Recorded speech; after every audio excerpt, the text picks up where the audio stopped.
Jeff, I wanted to ask, in learning more about you, which has been great. Got out of college, and you always did have a vision of doing sports and media, Right. and so it was a little serendipitous, but a little intention, or your intention was so clear. Can you tell people how you kind of landed? Well, my dad was a newspaper editor. Before that, he was a sports editor early in his career, and I wanted a career in sports. I had a pretty good voice. I had the gift of gab, and so I guess moving into television was something that was just natural. And I knew as early as 7th grade that I wanted to be a sports broadcaster. At the time, a lot of it involved just doing play-by-play for sports. And I did a lot. In fact, even in college, I was on TV and did play-by-play for high school football and basketball. Then went the sportscaster route and did that for 14 years in Lincoln, Nebraska. Really, really enjoyed it, and felt that I got pretty good at it and things like that. But it was a fun career. It was something that I used to say, I got paid to go to things that everybody else pays to go see. And so I very much enjoyed that part of my career. And it's one of the real blessings I think I've had in life is I've enjoyed all my jobs. And when the TV came to an end, it was like, gosh, I've just loved this job so much. But the next step worked out well, and so far that's kind of been the pattern of my life. That's great. So since we're still a little bit there, what would be one of your proudest moments in broadcast journalism? At KOLN, I said that right? KOLN, right. Yeah. And then when you went on to create, to college. I think that at KOLN for 14 years as a sportscaster, probably my proudest thing is I became a very good storyteller.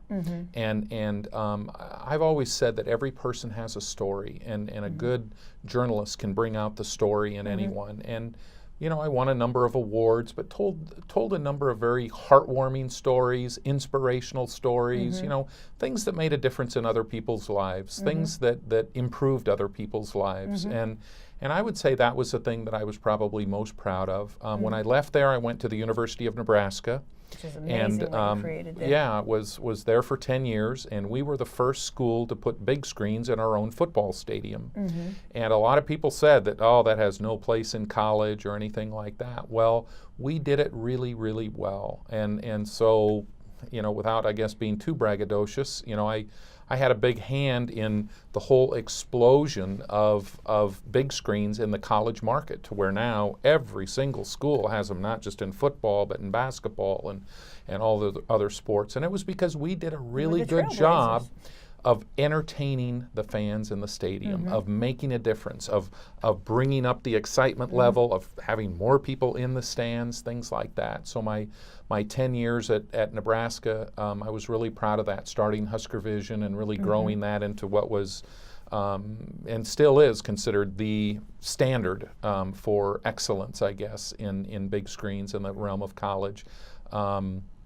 And then at Texas A&M, I became a lot more involved administratively and oversaw tennis and golf. In fact, as I went on, I really, my love for tennis and golf probably became deeper and deeper as I oversaw the Texas A&M men's and women's tennis programs as an administrator. But there it was just kind of growing the whole aspect of Texas A&M sports and athletics, and really making a big difference in all the sports was very, very gratifying. And taking both programs at Nebraska and A&M and helping them win a lot more and become a lot more successful. It's so great. I mean, it's like, that's what's so nice about the way, I guess, I'm going to call it who you are as a person. Everywhere you go, you raise the bar at the place and it gets better, and, it carries on. So, I mean, which we'll get into soon. I'm sure you have no big legacy issues because you already leave them all the time. Well, you may still have a few, but how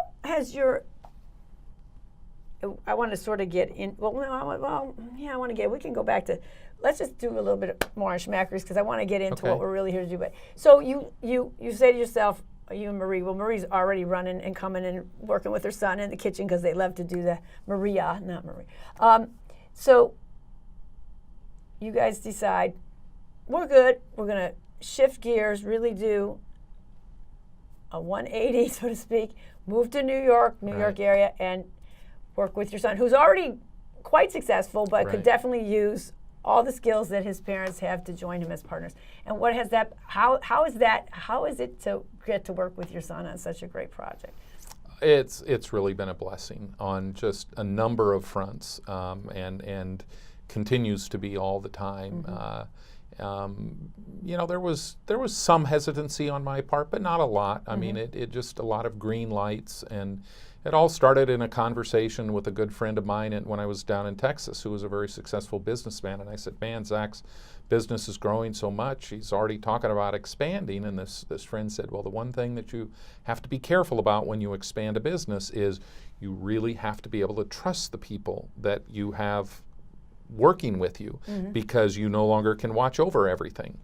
And on my drive home after speaking with that guy, I thought, wow, I wonder, would I want to do that? And after about 4 or 5 days, you know, speaking with my wife about it, and then calling Zach, and he was super excited about it. And it just, the path just kept opening, and just seemed like the right decision, and it definitely has been the right decision. And you know, I guess I just kind of thought that you know, I had done a lot for myself in my career. I had done a lot for other young people in their careers, in helping them really get started.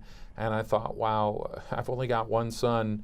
If I spend the last 10 years or so of my career helping my son build something that could be very, very special and very, very successful, what a crowning achievement that would be to my career. And so I've really enjoyed it, and enjoyed seeing him grow and working with him every day, because he's just a wonderful person. He's amazing. And just another shameless plug for Schmackery's.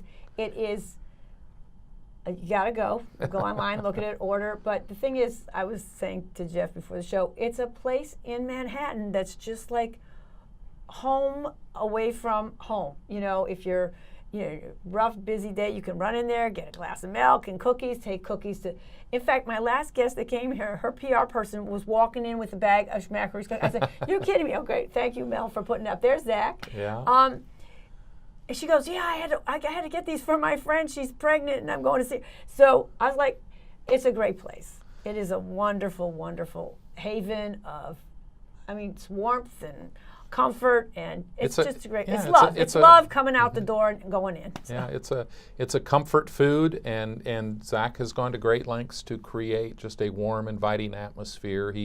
His goal was kind of, I was always a Norman Rockwell fan. I just loved his paintings, and you know, shared those with Zach. I would always have a couple Norman Rockwell books and things, and that was kind of his vision of stepping back in time to a simpler time of milk and cookies, and you know, get away from the hubbub and the fast-paced world of New York City, and just indulge and enjoy yourself. Yeah, just step back. It's so funny because my head was going, Norman Rockwell, and you just said it there. So now, just to give people a little bit of, so you, I believe, came like, I'm going to lose my dates of time. May a year and a half ago. Yeah, and then I was with you guys about 3 months later. You came with Zach to do the show here. You haven't been there long. And then shortly, not like 6 months after that, you want to tell us what goes on? I get the big boom. Were you having any symptoms or any weirdness? You know, my wife and I last February went on a cruise, and during the cruise my side started to hurt a little bit, and then when we got back my side was still hurting, and not terribly, but it was kind of an ache, and I thought it was overindulgence on a cruise, that I probably heartburn and whatnot, but the heartburn medicines didn't take it away, and it persisted for a couple of weeks, and just couldn't get a lot of relief. And obviously my wife, you know, wanted to go to the doctor, but we had a ski trip planned, and I said, you know, as soon as we get back from the ski trip, as soon as we get back, I'm going to see the doctor. So I made the appointment. So we went out and skied, and I'm just skiing like crazy. I mean, I'm skiing 30,000 vertical feet a day. Our last day, I skied 35,000 vertical feet. They have on your passes now, they keep track of how many vertical feet you ski, and 20,000's a busy day. So we ski really, really hard. But so I went into the doctor on that, skied that on Monday and out in Colorado, and then on Wednesday I was in to see the doctor, and they'd ran a bunch of tests and things. The following Monday had an ultrasound, and the ultrasound came up that they saw some things that they didn't like, so they sent me over to have a CAT scan done right away. And lo and behold, the whole process probably took a couple, 3 weeks, because then I had a PET scan, then I had a biopsy. But sure enough, I had pancreatic cancer. Had Which a fairly, is like it's the worst. the worst. It It's is the the worst. deadliest cancer out there. I had a And I'll friend that- share with you some statistics later on about it, because now I'm kind of getting into the whole pancreatic world of, Yeah, and you're trying to help bringing bring your awareness. skills to that Yeah. area too. But it was very, very sobering, to go in and see the doctor, and mine had spread to my liver, and to find out that probably at most had a year to live. Statistically, would probably not live even 6 months, as far advanced as my cancer was.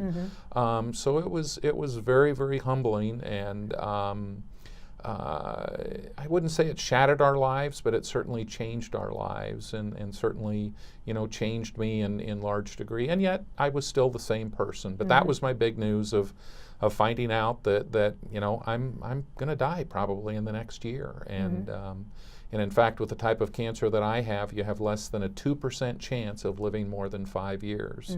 But thankfully, and I'm sure we'll get into this as the interview goes on, there's been a lot of progress made, and now I'm kind of one of the recipients of some of that progress that is being made. Right.